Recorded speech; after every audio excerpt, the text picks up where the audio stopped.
Hi, everybody. Welcome. My name is Carrie Cranston. I'm the president of the American Writers Museum. On behalf of the American Writers Museum, I want to thank you all for being here tonight and joining us here at the Studebaker Theater for our program, Faith is Funny. I will try and be brief, but I want to talk a little bit about the American Writers Museum and the initiative American Prophets to give you a sense of why we're here tonight, and then I will introduce our panel, who you really want to see, not me. So, again, I appreciate the applause, but I know that wasn't for me. A quick show of hands, how many of you have been to the American Writers Museum? Yay! Well, thank you, everybody. Those of you who have not, raise your hand. Just kidding. If you have not been, we are at 180 North Michigan, just up the street. It is a fun, interactive museum. So if you come, you get to explore, look at the broad range of writers and their influence on our history and culture, and writers of all varieties. As a museum, we have really fun, interactive exhibits. We also have a lot of fun programs where we bring in authors, sometimes at outside venues, sometimes in the museum. So if you're interested in the types of programs that we're doing based on tonight, you might want to check our website, make sure you're signed up for our newsletters, and follow along with what we do. We have a festival every other year that started in 2022. That's a lot of fun. We have a program called Get Lit every once a month. I think it's the second Tuesday of the month, and it is exactly what it sounds like. There are drinks, there are activities, there are themes, anything from a murder mystery to trivia, and they're all a lot of fun. So if you want to come out to the museum and have a couple of drinks while you explore the history of American writing, come on and do that on a Tuesday night. And we also do a lot of educational work. So along with having visitors from all over the world and every state in the country come to visit the museum and have fun and engage with it, pretty much throughout the school year, almost every day in the morning, we have busloads of kids that we bring in for field trips. We have curriculum for students from elementary school through college, and we work with teachers and professors. And it's very fun and engaging way to get kids to explore writing and to be excited about the concept and the power of writing. We do also a lot of online work. We have online exhibits. We have online content. We also do online field trips. We work with schools all over the country. We've done online field trips across the country, and we have downloadable resources for teachers all over the place. We also make sure that we are providing these services free for low-income schools. We are paying for buses to bring kids from all over the region to the museum to make sure that they have these wonderful experiences. And these are the types of things that we do with kids. We also have special exhibits. And special exhibits are normally an initiative for us where we are exploring a topic for an extended period of time that includes both programming and a special exhibit in one of our two changing gallery spaces. A past exhibit, this is a picture from Dark Testament, A Century of Black Writers on Justice. In this exhibit, along with a lot of interactive content, we had commissioned original artworks from artists in the Chicagoland area who are muralists and quiltists, who gave us portraits of some of the most important black writers from the end of the Civil War through the Civil Rights era, and we're looking at the themes and connective points between those writers and today. That exhibit is now a traveling exhibit that was most recently in Nashville and is slowly going to be moving around the country. But we're here tonight as part of our American Prophets initiative, where we are exploring the idea of religion and writing, which sounds scary, I know, to a lot of you. We're not supposed to talk about religion, but inevitably religion is baked into our culture.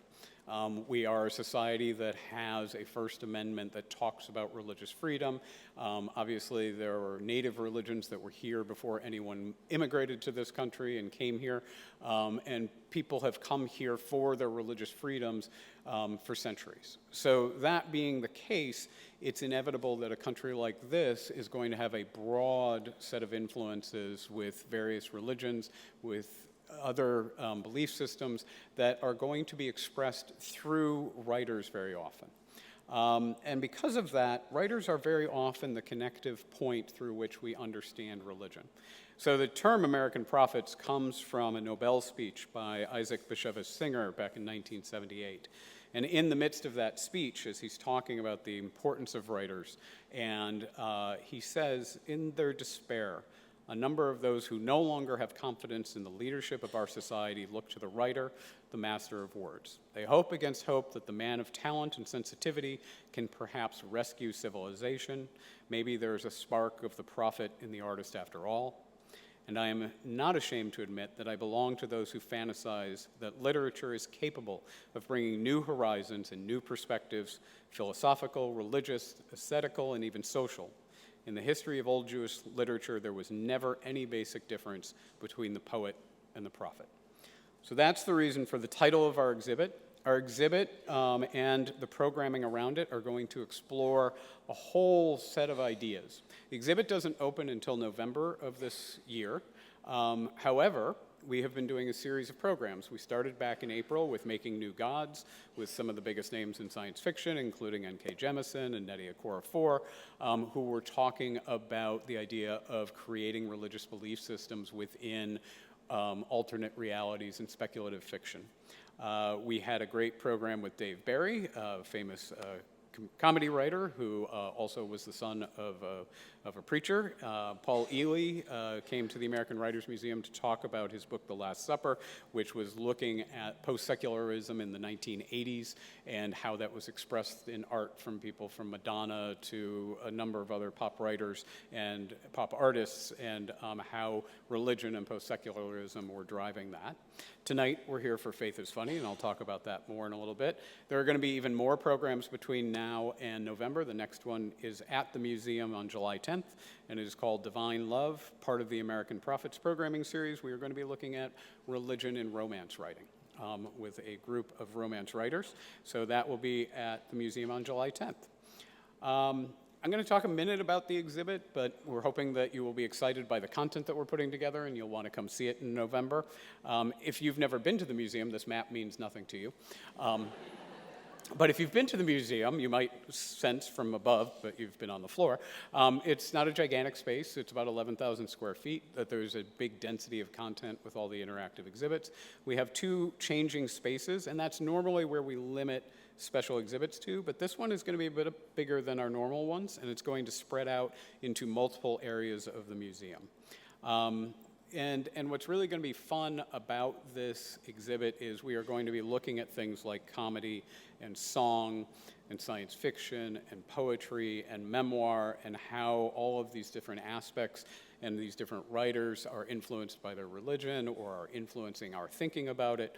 And this includes things like, the movie Groundhog Day, and how most people think of that as a silly, funny movie, but it is obviously a very deeply spiritual film that is often attributed very closely to the ideas of Buddhism. Maybe you hadn't thought about that, but we will talk about that in the exhibit. And talk about the backup for that. So we'll be looking at a lot of different things. We're not an artifact-based museum, but we will borrow artifacts for special exhibits. And for this exhibit, we have a number of really interesting artifacts that are being loaned to us from both living writers and writers who are no longer with us, whose estates are loaning us pieces that they think are an essential piece or object that connects the spirituality of that writer and their belief system to their work. So, for example, we will have a rosary and holy water bottle from Flannery O'Connor because she went to Mass every morning before she wrote.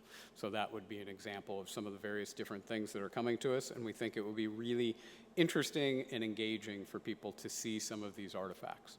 Like I said, it's going to spread across the museum. There will actually be a beautiful multimedia piece that will let people kind of explore the writings of a whole bunch of different writers and really think about this. So it's hopefully going to be an extremely engaging, informative, and fun exhibit for people to explore. And that is going to open in November. Now, so that's what American Prophets is. For those of you who didn't know, that's what the American Writers Museum is. And I'm going to now talk about tonight's program. So, why are we going to talk about comedy when we talk about writing, religion, comedy may not be the first thought that comes to mind, but religion is so often the underpinning of comedy. It's important that we think about how often we connect with religions that are not our own or address the issues of our beliefs through humor.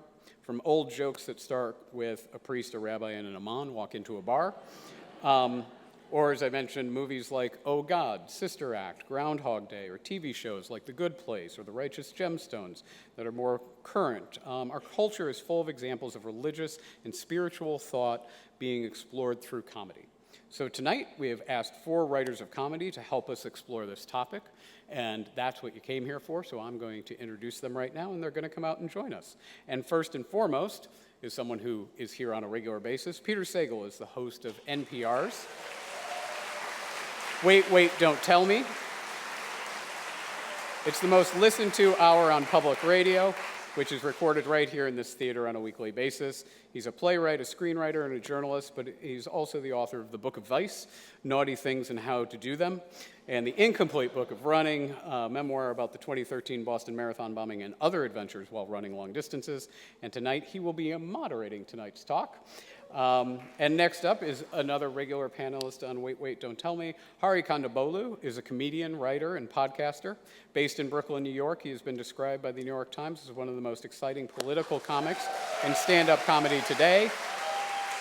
He has performed on The Late Show with David Letterman, Conan, Jimmy Kimmel Live, John Oliver's New York stand-up show at midnight, and has his own half-hour special on Comedy Central. He's a former writer and correspondent on the Chris Rock-produced FX TV show Totally Biased with W. Kamau Bell, and in 2017, he released his critically acclaimed documentary, The Problem with a Poo, on truTV. Next is Kate Sidley, is a comedy writer and performer, originally from Cleveland, Ohio. She writes for The Late Show with Stephen Colbert, and her work can be seen in The New Yorker, McSweeney's, and Reductress. Kate has multiple Emmy nominations, a Peabody Award, a Writers Guild Award, and thanks to her years of Catholic school, a visceral aversion to plaid wool skirts. Her forthcoming book is called How to Be a Saint, an extremely weird and mildly sacrilegious history of the Catholic Church's biggest names, and it comes out on August 19th, so keep an eye out for that book on August 19th. And finally, Gibran Saleem is a writer and comedian whose work spans broadcast and digital platforms. Born in North Carolina to traditional Pakistani immigrants, he was raised in a Muslim household and began performing stand-up in New York while completing a graduate degree in psychology, a semi-finalist for the Humanitas New Voices Fellowship and an alum of NYU's Episodics Writers Room. He's also toured with Hassan Minhaj, appeared on FX, ABC, and Hulu, and continues to develop screenwriting projects and stand-up across the U.S. Please welcome our panelists, and thank you all for coming out tonight.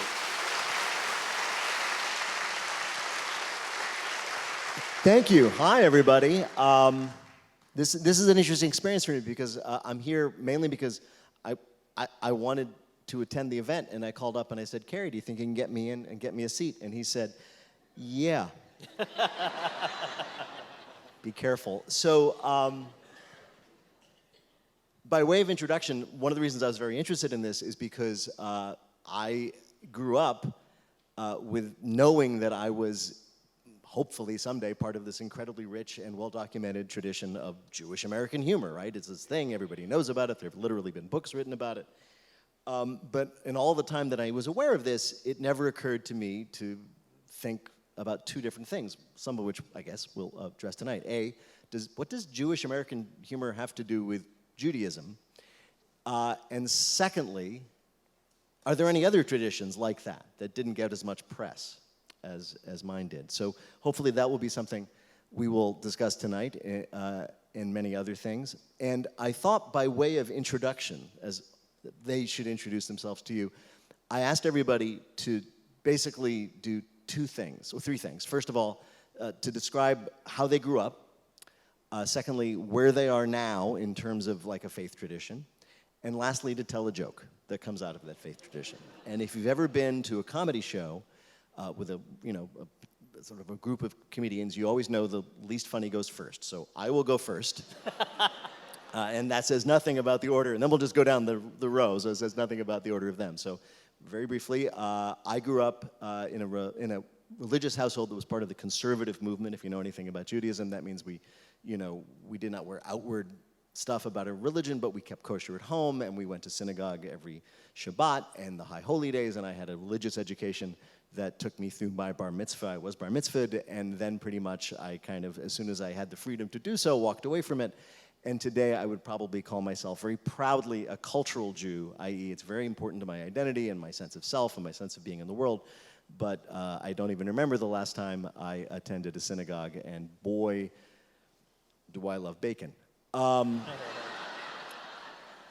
here is my joke.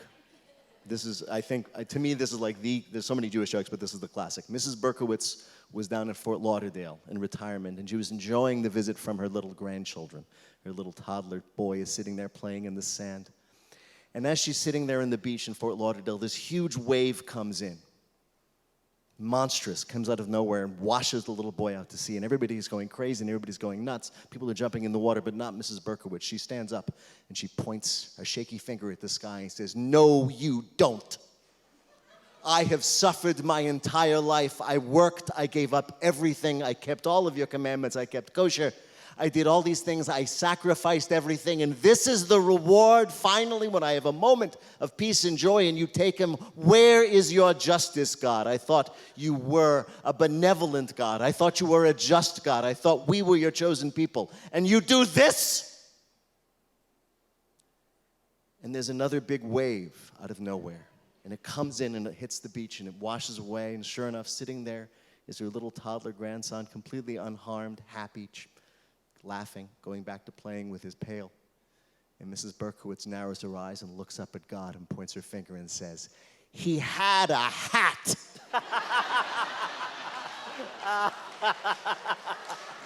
That's good. Hari? That's so good. Had you not heard that one? I honestly I've thought never heard everyone that. heard It's so good. I grew up as a Hindu, which I've struggled to define what that means, because Hinduism I don't think is really structured like a lot of other faiths, in terms of there isn't like a central book that everyone follows, and depending on which city, state in India you're from, it can vary. Depending on which country you're in, it varies. And so I knew I didn't grow up particularly strict. We did the prayers at home. We would go to temple. I would identify as Hindu. I knew all the mythology. The mythology I knew. But I didn't realize I wasn't allowed to eat beef until I was in high school, because my mom would take us to Burger King all the time, and and then my best friend was like, "Why are you we're not supposed to eat that?" I'm like, "We're not?" And I asked my mom, and I'm like, why did you give us hamburgers our whole life if it's against our religion? And her logic was, "I know a lot of people who don't eat beef that are who are horrendous people. I'd rather you eat beef and be a good human being." And so there was also the possibility of not eating beef and being a good human being, but I guess that didn't really. But I thought of two jokes that one that I wrote a few years ago, and one I wrote when I was 16, and they're very short. One's a one-liner, and the other one's only a few sentences. But the first one is, "I'm a Hindu, or as it's pronounced in America, a Muslim."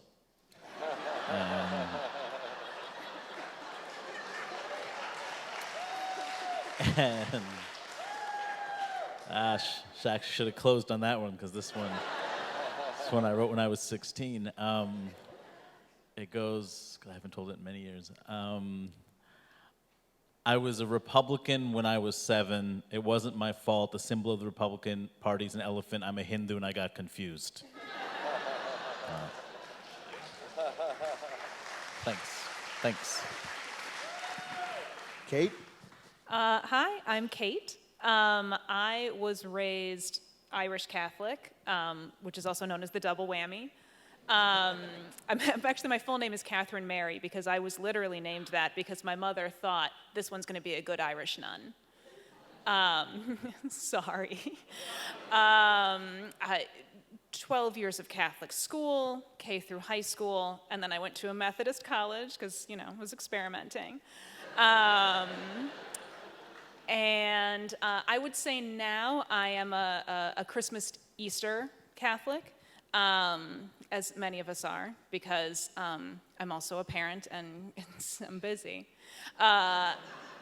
And my joke is, so as I mentioned, I am Irish Catholic, which is a very specific type of Catholic.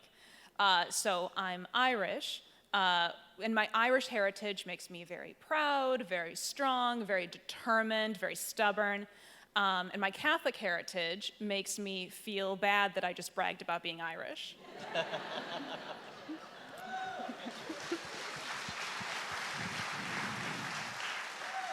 Gibran.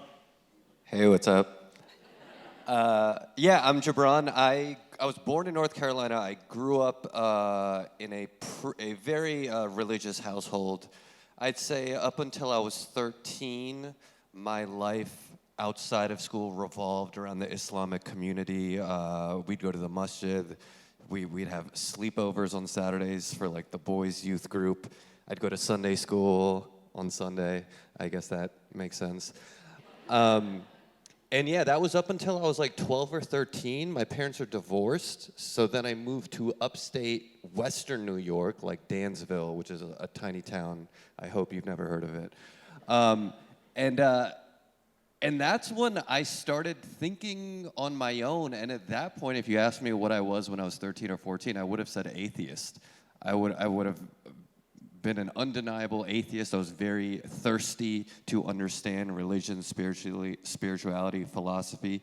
Then post-21, college, post-college, I think I started making my own return to the concept of faith.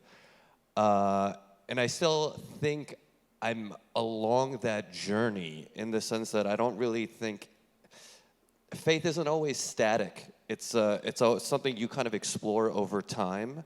I'm not an atheist at all anymore. I'm a progressive Muslim. I'm extremely progressive. I'm Jewish. I'm very laid back, but I think a lot of my like religious philosophies derive from my namesake, Gibran Khalil Gibran, and I really liked how he kind of pulled from different faiths, almost like he found the unity and the commonality. And I guess the entree is Islam, but I like to scope out the other appetizers. It's a weird analogy that I'm riffing. I guess my joke, it feels weird presenting a joke like a school project. There's all, to me, most of these, of the major religions, or at least Abrahamic religions, there's so many shared things to the point where, like, I didn't even realize, like, we have Jesus. Muslims believe in Jesus. Jesus was a prophet to us. There's just different pronunciations and names to things. Like, we believe in Jesus. Jesus is Isa. Moses is Musa. Christianity is inaccurate. There's just slight differences. You say tomato, we say historically revised. It's similar, it's just slightly. There you go, your panel for tonight.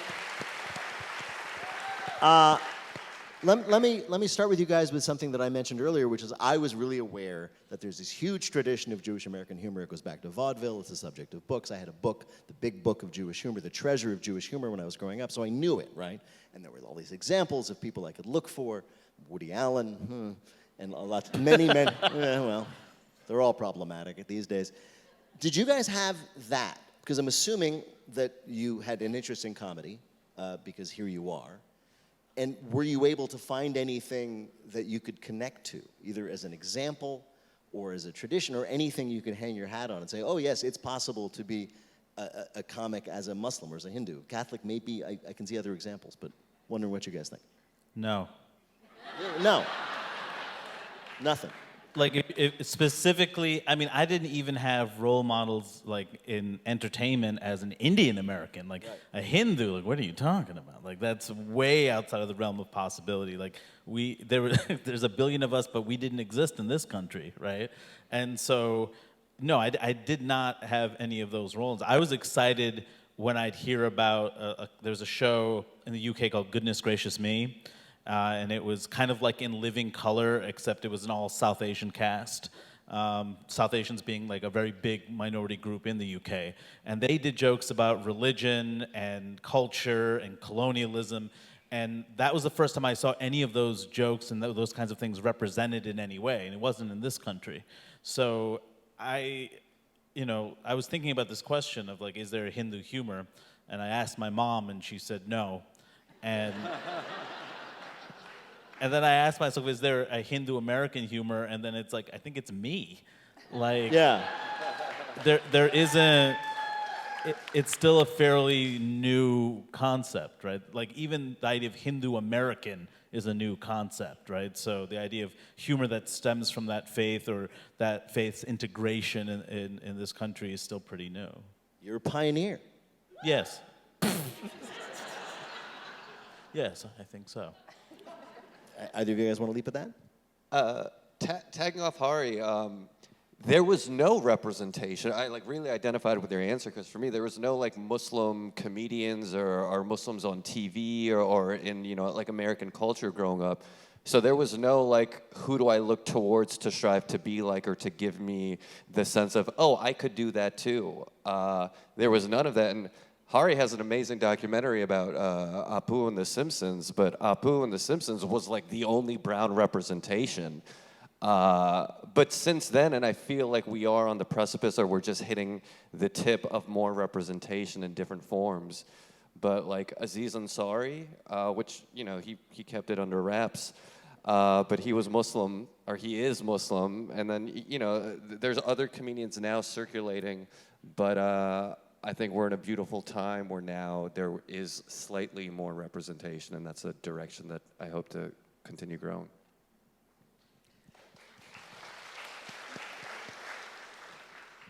I mean, for Irish Catholic, I think a lot of the humor that I was drawn to growing up was specifically Irish humor. But I think that the crossover between those is that both of them have a lot of sadness in them. And I think that's all. I was trying to think of Irish writers who I really enjoyed growing up before coming here, and the first person that I thought of was Frank McCourt, who, if you have never read Angela's Ashes, it's not a knee slapper. But I think that is deeply beneath the humor of a lot of the Irish Catholic comedians who exist today. Right. Were you like a fan? I mean, I can at least think of, say, George Carlin. Was Yes. a former, he grew up Catholic, and he had material that I watched as a kid. In fact, I probably learned more about like Catholicism from George Carlin than I did from anything else. Were like people out there that inspired you, like, oh yeah, I can do this? Oh, absolutely, yeah. I mean, I was exposed to, I also grew up in a house without cable TV, so most of what I consumed growing up was things like George Carlin or things that were still on, UHF channels. So yeah, definitely a lot of George Carlin. It's funny, I think my perception as someone wanting to go into comedy is I more looked at it as, well, none of these are women, as opposed to, do I identify with them in terms of my faith or my heritage? So I hadn't really thought about it in that way until, preparing for this. Is there a way in which your religious upbringing, either by absorption or rejection, has influenced your comedy? I mean, is there something about, picking on you for a second, Hari, that's something that came out of like a Hindu cosmology or worldview or ethic or anything that you think is reflected in your comedy? I mean, one thing, and this answer is a little bit more tangential, but like, and I think maybe, Gibran, you might have a similar thing. Like growing up, like the idea of like Hindu humor, I think in part wouldn't have been possible because you don't joke about religion. And especially coming from like South Asia, it's like you don't talk about like religion, and not because it's impolite, because there might be consequences for making fun of religion. So like the idea of like my parents to this day, will tell me, just don't make fun of Muslims. And there's still like this fear and this mindset. Well, first of all, I don't anyway, because there's this idea of like kicking downward, like what is the purpose of going after people that already take enough shit? But like, it's like, and plus, like, I think you have probably a better beat on it than an Indian Hindu does, right? But yeah, it was a lot of that kind of would push me away from talking about faith, or if I talked about it in a very like kind of clumsy way. I mean, I still talk more about Christianity than any other faith when I talk about religion, because I'm shaped more by that in a lot of ways because of American culture than I am by Hinduism in a lot of ways. So. Either of you? Yeah, going with that, I mean, also kind of echoing part of what Hari said, like, we didn't talk about a lot of things, but we didn't really make fun of religion. So the concept of like Islamic humor is still kind of foreign to me. And I think now, you know, in America, with our exposure to different comedy and seeing it on TV, and then now there are Muslims who are doing comedy, we are able to maybe carve our own nuance within that territory. But previous to that, it has been kind of foreign. But there is the cultural aspect of religion, which is like making fun of like traditions within Islam, not necessarily Islam itself, but you know, just the cultural aspect, which I think overlays a lot of other religions when it comes to religion versus culture and how they're often intertwined. I do feel like outside of stand-up, as I'm pushing more like script writing and stuff, there is humor in that, but it's often conveyed through like values of humanity that's fueling the decisions, and sometimes what's antithetical to what you think is what would be an Islamic way to behave, someone doing the opposite. That humor and the juxtaposition and the contrast is there, but it does require setup in the sense of you kind of have to know what is a norm in order to break that norm to add a humor to that contrast. Man, I wish I could tell like jokes about Hindu mythology and stuff like that. It just, nobody would know what the hell I was talking about. Like it would be, like I hear this, so like, hey, isn't that funny how like Shiva cut the kid's head off because he didn't know it was his kid, but Parvati had made him out of turmeric, and so they ended up giving him an elephant head. Like, am I right? Like there's, nobody knows what the hell I'm talking about. And that's why, you know, like that joke I told earlier about like, you know, Republicans and, you know, being a Hindu and all that. Like, I wrote that when I was 16 because it's not a hard joke to write. Like, it's well delivered, but still, it's like, it's so 101 basic because I can't get into any depth. So I have to, if I'm going to talk about Hinduism, it's like monkey gods, you know, elephant god, 8 arms. Like, it's just the stuff that Apu would have done in The Simpsons anyway. Like, you don't actually get depth because I'd have to explain so much. Plus, there's probably a similar issue that some of you might face is like, when you're like the one talking about it, there's the added pressure of don't screw this up, because how you represent this particular issue is how it's going to be seen by a lot of people because nobody else knows anything about it. And that's a lot. That's a lot to deal with and a lot that I don't want to necessarily step in. You know, I've only started tiptoeing on that territory after 25 years of doing this because I still don't feel particularly comfortable about it. So that's another aspect. I think that is really hard. When I was working on this book, I was very concerned to not get any of the facts wrong. Because I knew that the minute you get one little detail wrong, you don't know what you're talking about. How do you represent Catholics, which I don't claim to do, but sadly you are now, so be careful. yeah.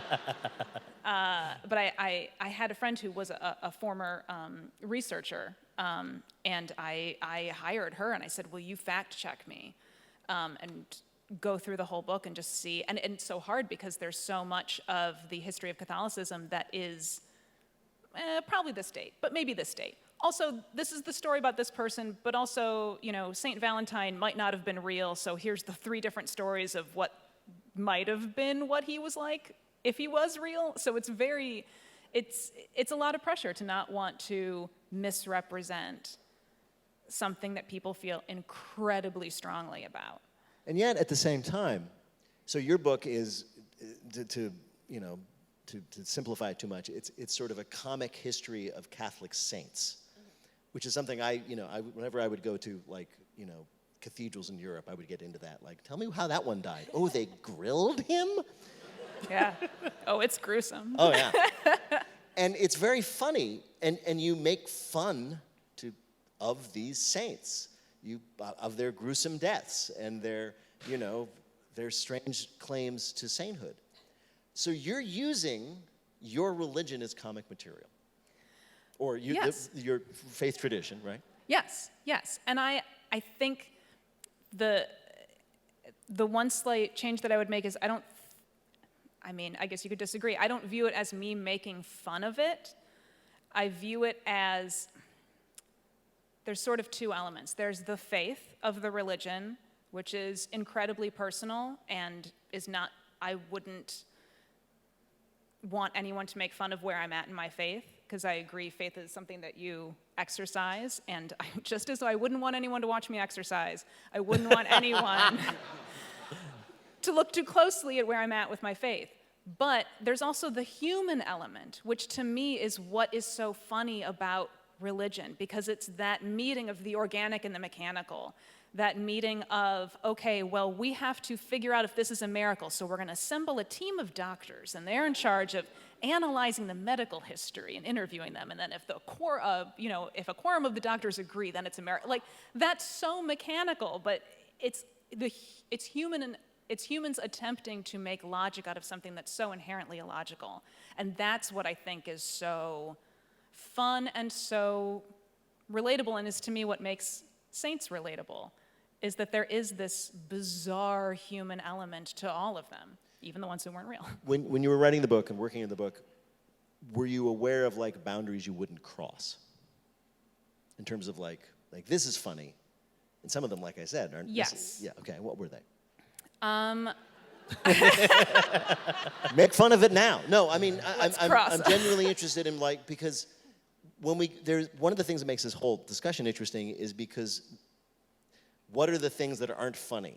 Death, taxes, and religion. And yet here we all are. So I'm wondering where, and yet we're all doing it to a certain extent, so where was your line? Where were you I'll make fun of these saints, I'll make fun of some of these bizarre stories and some of the weird things about canon law and how the Catholic Church goes about this strange process. But I'm not going to make fun of... I think the first thing that comes to mind is I didn't want to make what I perceive to be the easy joke, which is a joke about pedophile priests. Because I feel like if you're Catholic, you know someone who was impacted in some way. And I thought either it's all you talk about, or you find a way to make a respectful reference to it, but I didn't want to make any sort of cheap pedophile priest jokes, because I feel like that's, as with every religion, there's sort of your first joke that you would go to that feels cheap. Right. And the depth comes from not having to go there. You get to go so much further, and I love the fact that I can't wait to read your book also, just because I've always found the parallels between Catholicism and Hinduism in terms of ritual really interesting, and also the fact that you have saints that represent different aspects of human beings in a lot of ways, right? Yes. Yeah. Someone who's was it Saint Elmo who does sailing ships and stuff like that? Yeah, patron saints. You have a patron saint for different professions, different locations, different, for everything. Hinduism has that too, with all the different gods. They reflect different aspects of the human experience or of a certain village or town. There's that personal connection. Also, I've always loved Ash Wednesday, because it's oh, you put something on your forehead too. Yeah. I love it. And you keep it on all day. That's gut. Because whenever I had the red dot on after I'd pray, I would wipe it off so the non-Hindu kids wouldn't make fun of me. Right? Non-Hindu kids meaning everybody. Right? Yeah. So But like, I always thought it was gutsy that, whoa, you kept the cross on the whole day. That's so funny because I feel the opposite way. Whenever I see somebody who keeps the cross on all day, I'm like, you're showing off. It's like a voting sticker. That's so funny. Hari, you just, We get it. I was thinking this while Kate was talking, and you just said it, that there's this incredibly rich mythology, I mean, of which I know a tiny, tiny, tiny, tiny fraction. You're talented enough that I bet if you wanted to, you could sit down and do a whole routine for an audience that didn't know anything about it, about the crazy parts of Hindu mythology, explain it and be very funny about it in the way that Kate does in her book. Would you do that? Is that something that you'd feel comfortable doing, assuming you wanted to do it?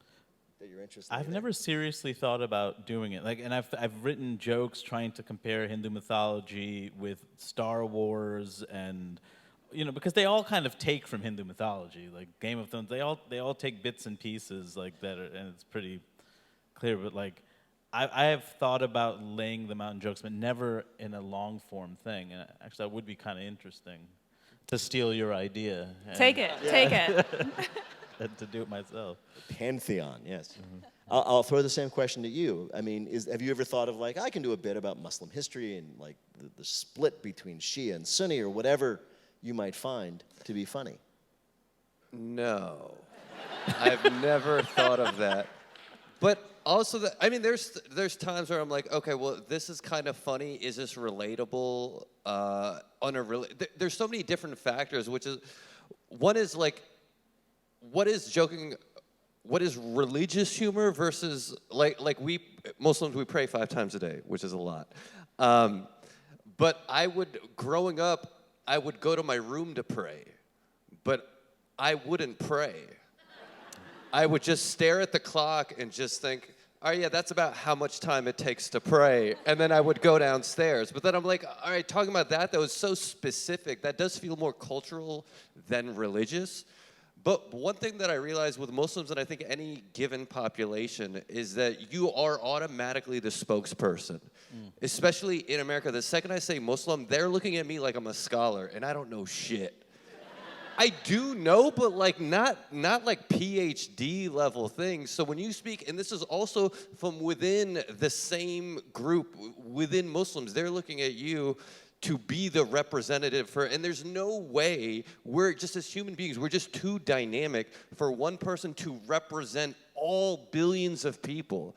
And I've seen that with other cultures, and I've seen that within, they're like, oh, but he's not, we don't do that. Like, well, yeah, but that's how he grew up, and that's his variation.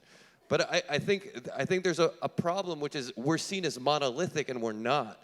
There's so many shades and flavors. That's why I think it's really cool, living in New York or seeing other comics. When I see like Catholic comedians, they're not like saying I'm Catholic and I live and breathe Catholicism. Or Jewish comedians, there's a common joke, I'm Jewish, right?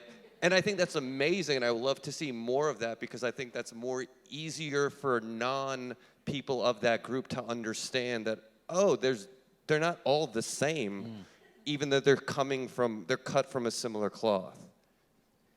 I think there's an unspoken thing going on here, which is that there's differences between us that have to do with minority status in America. And that, I think, is huge. And it certainly affects what I think all of us feel we can and should do. But let me ask Hari and Gibran a question. I was talking to 2 other comics, good friends of mine, Maz Jobrani and Negin Farsad, who are both Muslim. And they said that if you get up on stage and you're not a white guy, if there's anything unusual with you, you have to let the audience know immediately what's going on with you. Depends on the audience. Well, I want to hear your response, but let me finish what they said and then get your response. What they said is, because if you're not a white guy, or if you look unusual in any way, they're going to be sitting going, what's their deal? Is that who are they? What are they doing? Is that a lesbian? What's happening? And until you confirm it or explain it, they're going to be distracted by their discomfort, maybe too strong a word, curiosity. And do you guys, stand-ups, find that to be true? That you have to situate yourself for the audience? I definitely did when I started. Like, I started, when I was working clubs in Seattle probably when I was 23, 24, 25. And Seattle, it's an enlightened liberal city, but still, it's not like a mean-spirited, what the hell is that? but it's more of a like, oh, I've never seen this type of person talk before in this format with that voice. That is not the voice I expected to come out of his mouth. And so you're like starting from there and you're trying to like express complicated feelings about things, and they're still trying to understand you as a person that exists. Like this type of person exists. Like you first have to come to terms with that. So I feel like when I started, it was a lot more of that. And when I toured the country in the beginning, there was a lot more of that. For me now, I feel like there's a lot less of that. Sometimes I can feel it in a room. Sometimes I'm like, oh, they find this curious, like, and I have to come up with something to get to it. But most times I think I've also done it long enough now where I'll perform in front of crowds that know who I am. They came out because they've seen me before. And if there are people who don't, they just follow the people who do. You know, like something becomes normal if everyone else considers it normal, right? So, yeah, I feel like less so now, but certainly, absolutely when I started. I think the general strategy is to address the elephant in the room. But when you're a minority surrounded by majorities, then your ethnicity becomes the elephant in the room. But if I had like a glaring speech impediment and I'm leading off with a stutter, I would write a joke about that. But because that's a minority to everyone else, so then it creates some like, well, we see that, we hear that, but is he gonna say that? Or are we just gonna be left thinking if that's what we're experiencing? So it becomes the same as a minority of the like, okay, to everyone else, and it depends region to region, audience to audience, but if you are the minority within that room or within that region, then you kind of address it because it's an elephant in the room, but that elephant in the room changes with time, changes with society, and that's probably why sometimes you don't need to do it as much now, or depending where you are, because we've kind of acclimated that perception of the diversity in America or from location to location. So it's just like, oh yeah, I don't need to talk about that right now. Like they get it. And then you just jump past it. Having like Aziz or Hassan Minhaj or the variety of Cal Penn, so many different actors, Mindy Kaling in the public space. Like The Office is like one of the biggest shows in the history of television. Mindy Kaling is on it, and that doesn't seem like a big deal, but it's a huge deal because all of a sudden it normalizes the existence of a South Asian I was woman actually going to say when you were talking earlier that I think the first time I ever saw anything having to do with Hinduism in like a pop culture or certainly comic context was the Diwali episode of The Office. Right. I mean, which I'm sure one of us would have wanted to represent it first, but it's also like, it's the nature of like media in this country. And the fact it exists is incredible, right? Like now, like in New York City, Diwali is a holiday for kids. Like they get off on those days, which is never would have thought it was possible when I was a kid. But that comes from like years of like the media changing and people becoming more familiar, and the idea of like, oh, you know, they have faiths too, and this is what they are, and you know, I have like, there's a certain respect that builds for it over time. Kate, I wanted to bring you into this. Obviously, these guys are stand-ups. You and I are not. But you're a performer, and you spend a lot of time in writers' rooms. And I wanted to ask you in the same way about like how much do you have to recognize, lead with, accept, accentuate the fact that you're a woman in what is still a male-dominated business? And do you have to deal with people's expectations of you? We can talk about it in the context of faith. You're not just a Catholic, you're a woman Catholic, and the Catholic Church has never had any problem with women. And so how much of that is like in the front of your mind as you sort of do your work in the context in which you're doing it? Much less now that I feel like I have more experience and more confidence in rooms, and also because rooms are more diverse now. So I feel like it's much less likely now that I'll walk into a room and be blown away by, you know, it being all white guys or something like that. So, but certainly I do find myself, I tend to shy away from volunteering to write about, you know, lady subjects or things that are identified as like the lady subjects, because I don't think that I should be always in charge of writing on a certain thing. Anybody should be able to write about any subject. We're professionals. Right. So I think that I've tended to push back in that respect, that, if there's a story about, the NBA Finals, I'm going to volunteer to write about that because I watched them. But if there's a story about, limiting access to birth control, maybe I won't, because anybody should be able to write about that. Do you actually find yourself in situations like that holding back on with the expectation, like everybody's going to expect me to want to like tackle that subject, but I don't want to do it because I don't want to be like pigeonholed or just have that expectation hanging over my head? Honestly, less so now than when I first started. I think just because my day job is I write for The Late Show with Stephen Colbert, and we have a really fantastic writer's room, so I don't really feel that anymore. But certainly in the past and coming up and being a sketch comedy writer, there definitely were very different expectations that I did pull back from, because I didn't want to feel like I was pigeonholed into just writing certain things, or just writing, when I was doing sketch teams, if somebody brought in a pitch that was like, oh, we have a pitch that has women in it, sometimes they'd be like, all right, why don't you write that one? I'm like, anybody can write women. We are people. But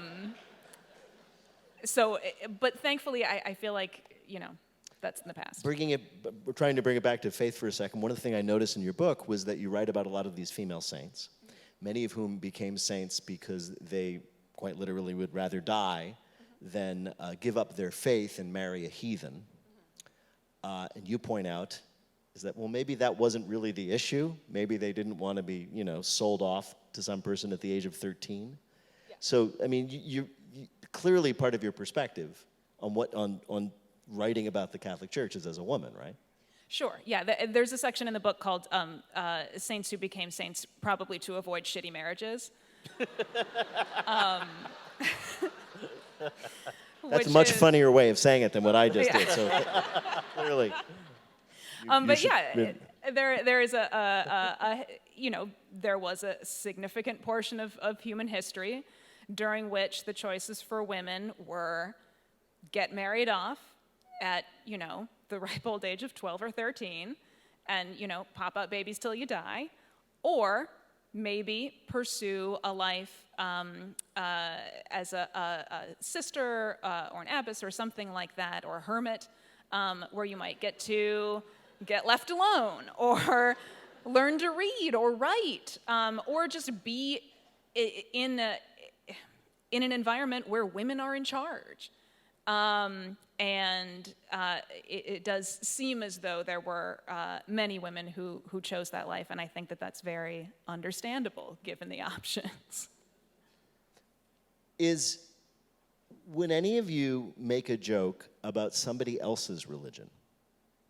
I talk about Christianity all the time. Like I mentioned this earlier, but it's like you're born and raised in this country. Like it's not as if like Christianity is woven into so many of our traditions, so many of our shared knowledge and jokes, like even just jokes about Jesus and his existence. Like I'm very aware of him. It's not my faith, but like, I know a lot more about you than you know about me. Like that's kind of the way I approach it. And, I feel like, and maybe there's some pushback, but I feel like it is different when you talk about Christianity as a non-Christian in this country, because you are punching up. Like this is the entity that has much more control, whether it's like with legislation or what people can watch or whatever else. Like there's more influence there.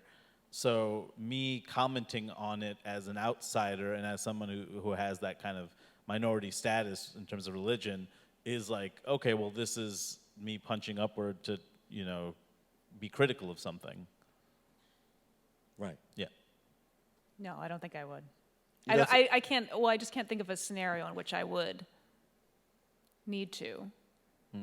Well, I mean, would you, for example, make fun of, as Hari just indicated, the evangelical Christians who have so much political power right now?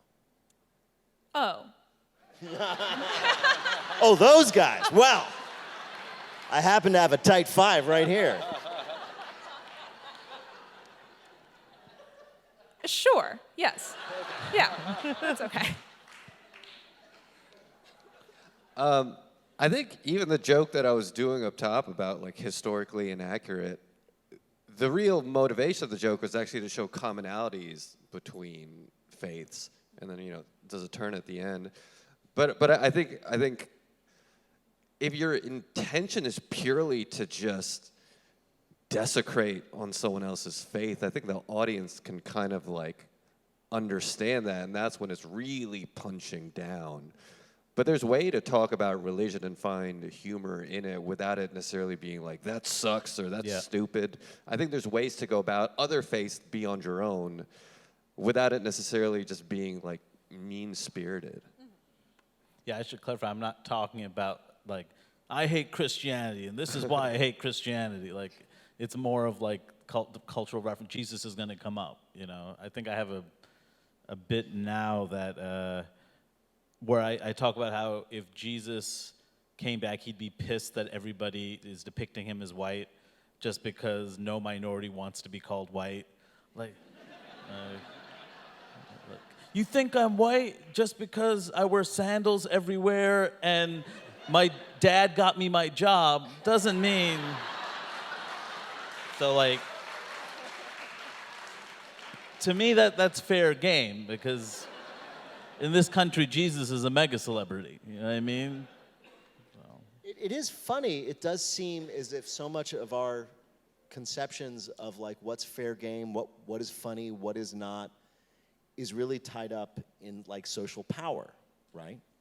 I mean, I'm not going to do a joke about Muslims because I know what Muslims are putting up with in this country right now, right? I'll certainly do a joke about evangelical Christians because they seem to be in charge. There's the old rule of punching up. And I wonder how much of that is lying under all of this, is like what's funny about religion and what's not funny about religion has more to do with what do we need to joke about? If you're gonna, you can either laugh or you can cry. I think that kind of goes back to what you were saying, that it's not that you're making, I would argue even with evangelical Christians, you're not making fun of the faith. The faith is a faith. You believe whatever you believe. You're making fun of the human element, which is where the power structure comes from, where the money comes from. I think that's a distinction, because that's very man-made. Yeah. No, it is. And the question is, I think for us right now, in the time we have left, is can we sort of extract that extraordinarily powerful, overwhelming framework to everything we're talking about and try to find like the actual faith, That's what I was trying to get at, was there something you wouldn't make fun of? Like, yes, I mean, your jokes about Jesus are very funny, but you wouldn't make fun of, say, somebody who devoted their lives to serving the poor because they firmly believe that that's Jesus' message, right? Right. I mean, that seems obvious. So I'm trying to figure out, like, where that line is, and is there a way that same kind of sincerity informs the work? Carrie made the example of the movie Groundhog Day, which was written, I didn't know this until long after I saw the movie, it was written by a practicing Buddhist. The original Danny Rubin, I think was his name, who wrote the original screenplay that was significantly rewritten by Harold Ramis, was a practicing Buddhist. And he was interested in the idea of cycles of life until you are perfected. So is there work that you've done or that you've seen, you're like, oh yeah, there's like a religious idea there that I can appreciate, that is still funny? That's not from your own faith. Maybe, maybe not. I mean, however you see it. Or maybe, since we're getting toward the end here, is there something that you think of as your faith that informs your humor? It could be as simple as, a sense of egalitarianism. We're all sort of, as Dickens put it, fellow passengers on the way to death, and maybe that's where the humor comes from. It's one of my favorite Dickens quotes, and no one else likes it. I think it's really important. The quote is, it's from A Christmas Carol. We are all fellow passengers on the way to death, can't we? And then it's what his nephew argues with him when he's trying to get Scrooge to donate to some charity at the beginning of the story. That is very dark. I know. Makes me laugh. It's funny. I don't know if this is the answer to the question, but hopefully it's somewhat related. I think oftentimes growing up, or there's faith within your community, and then there's your own personal journey and relationship with God. But within faith as an organization, oftentimes there's events, traditions, holidays within it that compound into your lived experience, which then fuels your perspective, choices you make, or the way you look at things. In Islam, there's this ritual when someone and maybe specifically when your father passes, you clean the body. Like in Islam, there's also wudu, which is before you pray. Like you wash, your hands 5 times, you wash your feet 5 times, you wash your face 5 times. When your father passes, all the sons do that to their dad. And that's something me and my brothers did together when my dad passed. And that's such a unique, weird experience. It seemed so like, what the fuck are we doing? Like, really? This is what we're doing? But at the same time, I was crying also because of, mourning my dad. But it was also like such a unique experience that post that experience, it's a part of me and in a beautiful way. Only until I did that I was like, oh, like there's really a lot of meaning, and I don't even know how to articulate in this, but it's almost, expediting a certain understanding or at least closure towards that experience. Now, it's fine as far as like, I don't have a joke about that, but it's definitely something within me, and that is something that down the line, and it may not come through stand-up, but that is something I could easily find humor in. It will take time, but if any given faith as an organization has events that are so unique, I think that just it compounds, and eventually it will find, a humorous route. It just may take time, but it's stacking up. Sure.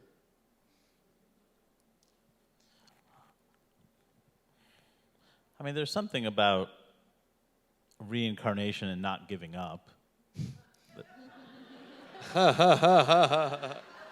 Like, how many times as a stand-up have I thought, like, I'll get him next time? Yeah. You know what I mean? That's really funny. Another life cycle, another open mic. It's basically just starting fresh. People that don't know you. See if you can do it better this time. I guess the thing that I would say for my faith is sincerity. That the goal, this is going to sound so corny, but my favorite song lyric in the world is from a Christmas song called "O Holy Night," and it's "The weary world rejoices." I think that's just the most beautiful song lyric ever written. And that is what I try to bring. I think the goal of comedy is to give someone the blessing of laughter.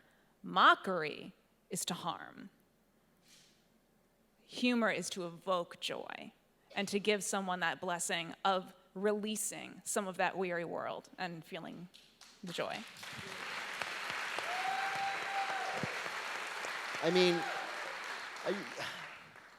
You just brought up something really interesting when I think you used the word corny, which is that at its heart, a lot of religious ideas, insofar as I think people like us think of them, are way too sincere to be funny, which is one of the sort of problems in the whole title of this session. Is faith funny?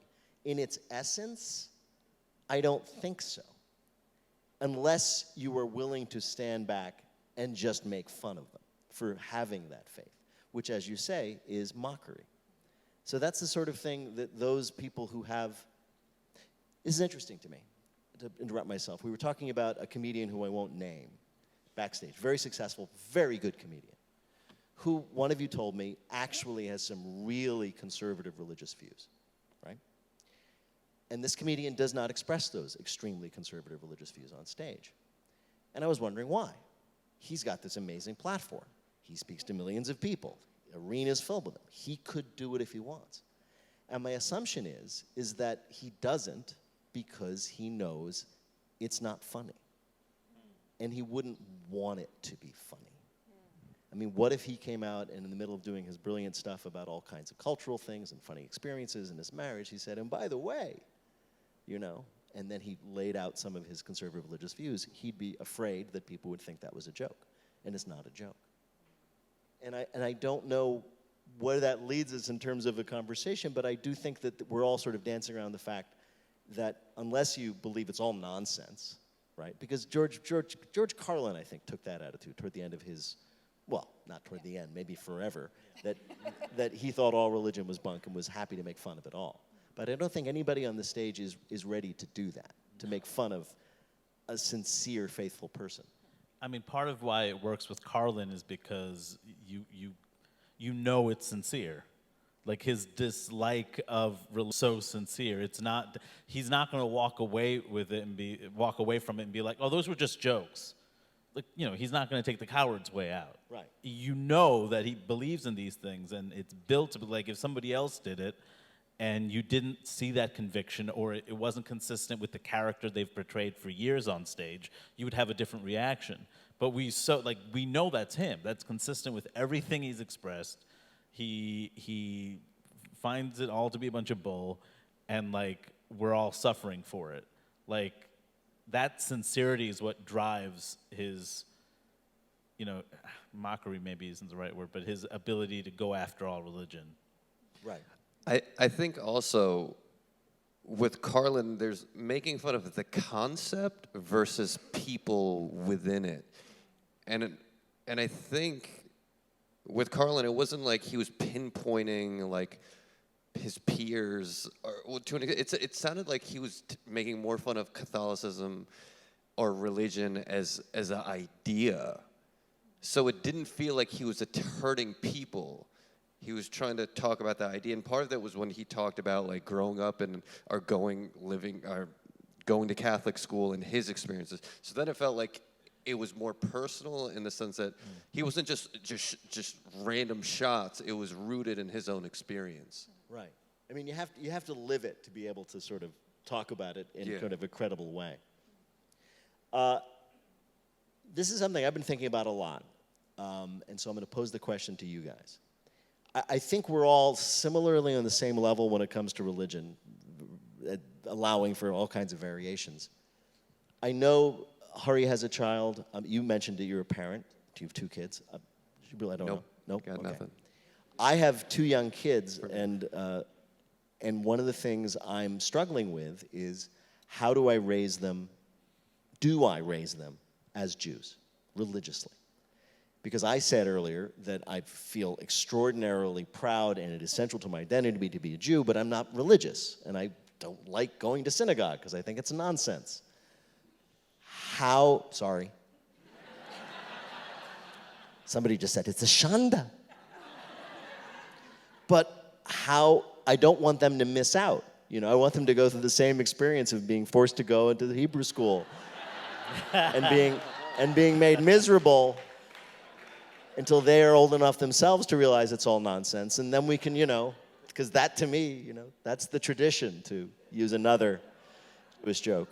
And I was wondering, I guess, Gibran, you can chime in here, even though you're not a parent, how important it is to you to pass on your faith tradition to your children. I mean, and I'll let the parents go first. It's so, because with Hinduism, I grew up like with Hindu mythology and like the fantastical worlds that it created and all the characters, and you know, it was extremely exciting, but it's also very violent, you know, which a lot of religion is. And so I'm a parent who's very careful that my kid doesn't consume too much violence. And then it's like, okay, I don't want my kid to consume too much violence. I don't want him to play with water guns. I don't want to do this, this, and this. But oh yeah, this like pillar of what makes us who we are. I want you to like, I mean, beheadings. Like so many of the old religions have beheadings in them. So many people get their heads cut off. Like it's so hard. How do you give them an accurate understanding of, because I can give them the values. Sure, the values are almost not religious. The values are almost this greater idea of that shared human things, right? But like the actual stuff is so rooted in like the mythology. How do I give them the mythology? How do they get to, because for us it was so like that's how we got it. Like we had like various films and miniseries about various like Hindu epics, and we would watch them, and that's how we would understand them and the stories, and we could make jokes about the stories because we understood the references, just like you would with any other kind of like epic or saga, right? Which all rip off Hinduism. Which I really believe. I believe all of them are just ripping off Hinduism. Like it's like there's just so many incredible stories about families and dynasties and kingdoms, and it's just, but like ultimately, like I don't know how to pass that on in a way that doesn't scare the hell out of him. Sure. That's so funny because I feel like the scary stuff is what made me get super into Catholicism. Oh, really? I was like, whoa, there's a saint that got killed by being tied. They pulled 2 trees down and tied her to it, and then they let the trees go and they ripped her in half.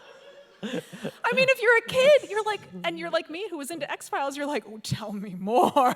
Wait a minute, because you mentioned, I hadn't heard of that one, I gotta say. I had heard of the cut off the breast, and I had heard of the St. Jerome who got grilled, but I did not hear about the 2 palm trees. And so I'm asking, how old were you when they told you about that? And you were like genuinely thrilled? That's Saint Corona.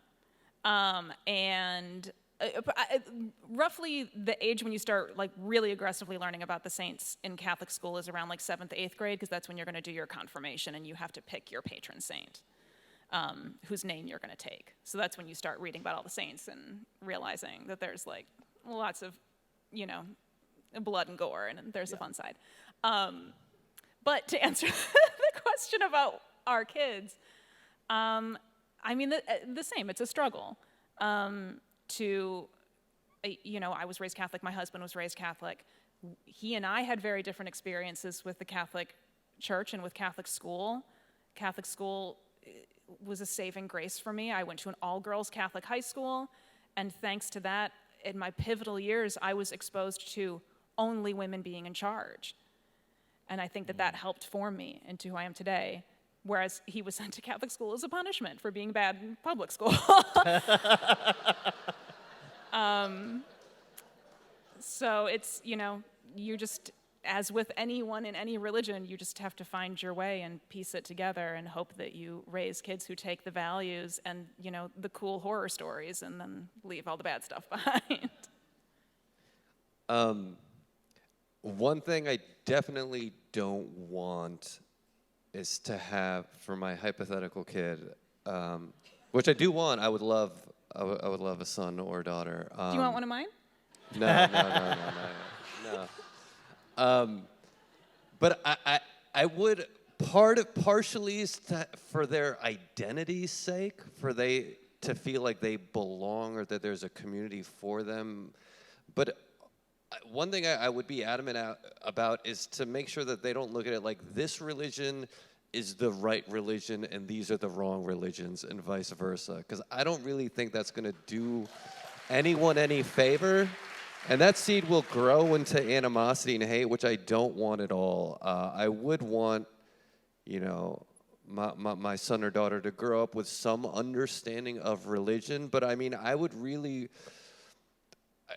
get, I'm not so into the history, but more of like the moral foundation, which I think echoes through almost every religion, which is inherently, just be a nice person.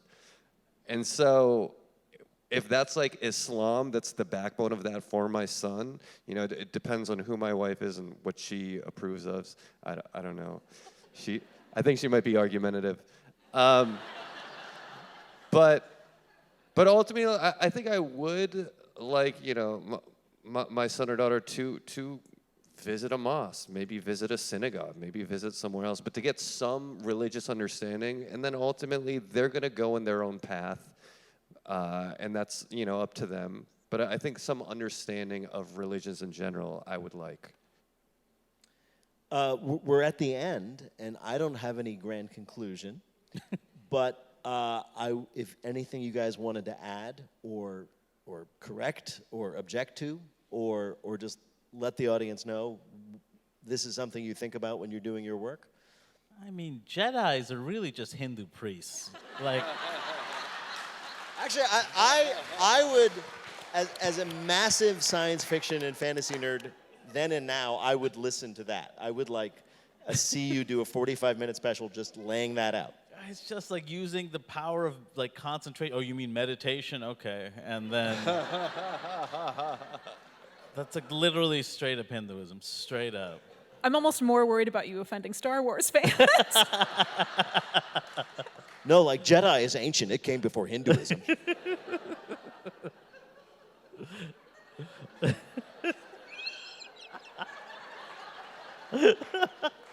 I would love It says a long, long time ago, Hari. Huey do. That's great. Maybe we better need to leave it there before somebody says something they either regret or find that they don't. So thank you all so much for coming. Please give it up for our panelists, Gibran and Kate and Hari. I'm Peter Sagal. Thank you so much for coming. Thanks for your support of the American Writers Museum, half mile up Michigan Avenue. Stop by if you haven't. Good night, everybody.